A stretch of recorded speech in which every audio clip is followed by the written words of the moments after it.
What goes through your mind when you see something of beauty tainted by time and neglect?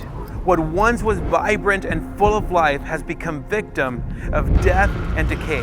Like the bones that once contained life, found dead, dry, and abandoned. The question is, can they live again? If this feels like your dreams, relationships, or life in general, I have good news. There's a God in heaven who loves you, knows you, and wants to give you life abundantly. If you need encouragement, direction, or even a miracle, do not miss this event. Join us for Revive at Lake George in St. Cloud, Minnesota for 3 days of ministry, August 27th through the 29th. As 4 ministries who have traveled the world are partnering together with local churches to pray for you.